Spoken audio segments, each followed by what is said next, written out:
Hey guys, this is Georgia Accountability Patrol. We're out with Russ today. He's a veteran, homeless, and I just wanted to ask you a few questions. What do you think we could do to just help the homeless situation? Um, maybe Sorry, guys. You're good. thank you both. You go, buddy. Appreciate You guys have a good day. you. Yes, sir. You too. Right. Thank you, man. You're welcome, man.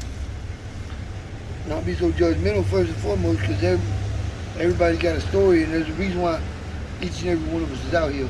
Yes, sir. I totally agree with that. But in the same retrospect, the more people dig or try to get close to us, the more distant we become. And we don't got much in life except for maybe a pride level. I understand. And that's ripped from us almost daily. That's Just don't be judgmental, and just if everybody could just try to be more understanding. I understand. Do you think that as as somebody who cares about the situation, I'm going to tell you, my dad is a veteran, and we've had a lot of problems dealing with the VA, and trying to get him the help he needs, and he's definitely had has had a bunch of medical problems over the years, suffered from Agent Orange, and even trying to get records of where he was at, even the fact that he was even in Vietnam has proved to be impossible. At one point we got a stack of paperwork, probably waist high, and it was all blacked out. It was all redacted information.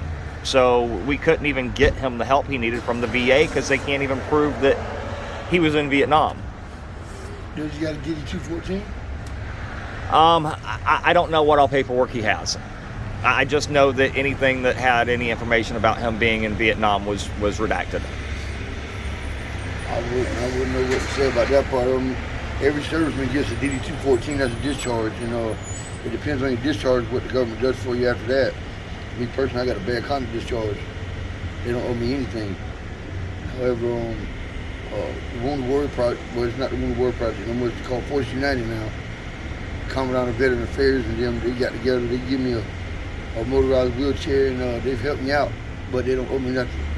Okay. So, like I said, I got kicked out with a bad conduct discharge. My 5-month-old son, he passed away, and I thought I was coming stateside to bury my son when I got to Bushfield, and he's already dead and buried. My chain of command knew about it, and I just lost my bearing, man. I made some bad decisions, and Well, let me say that I very much appreciate your service, sir, and I hold that in very high respect. Like that means a lot to me because what I do is, I was never in the military, but I try to fight for freedom for our country in my own way. So, what about mental health services? Are there any mental health services from the VA, or for the homeless community in general? I mean, don't you think that would probably be a huge help? substance abuse, addiction, and mental health for a lot of people out here. If they would adhere to it or take to it, probability, the ones like me that on the street, not likely. But the ones that try to look for services that are in the shelters and stuff like that, there's a lot of good services and programs for homeless in Augusta. There really is. However, if you got simple things like a civil warrant, let's just say, because this is happening to me. I'm originally from another state, and where I have children at, and during an institutionalization of being in a hospital and a nursing home for a long time because of my wreck, over 29 months, child support built up on me. During that time, child support built up, they put a civil warrant on me for child support in another state. It's Okay. non-extraditional, so you can't turn yourself into local cops, and they take you all the way back to North Carolina. And I got no way to get to North Carolina to get that warrant off of me, and as long as I have that warrant on me, there is no shelter, period. You can't go to any shelter here. I can't get in any shelters because of a civil warrant in another state. So I'm forced to stay outside. in the elements, in the weather, whatever goes on, crippled, losing my foot, then lost one leg, health's deteriorating rapidly. I try to stay positive and keep pushing, but I just gotta say, man, I fought for my country. Why do I gotta worry about where I lay my head at? That's all. If it's a shelter, if it's a concrete patio, $60 a day in a motel is the cheapest you can find around here. That's $1,800 a month. I've never paid a house payment or anything, never in my life that much. And to get out here and panhandle and try to stay in there, I'm a day behind, and I owe for the day, so that's $120. And my stuff's locked in that room. I don't know what I'm gonna do. I don't know what to do. It's just it's a cycle repeats itself every day. You can go inside and ask them. I'm not a drinker, not a drugger. I do got addiction with a ding-ding machine, slot machines every now and then. I literally just try to keep a roof over my head at $60 a day. I got a printout where since April 19th this year to right now, I paid over $9,000 in a motel with nothing to show for it. And I'm only $120 behind with the same motel, and I get locked out after I paid $9,000. So I don't know. I just wish there was an easy button to push. If you guys figure it out, man, I salute you.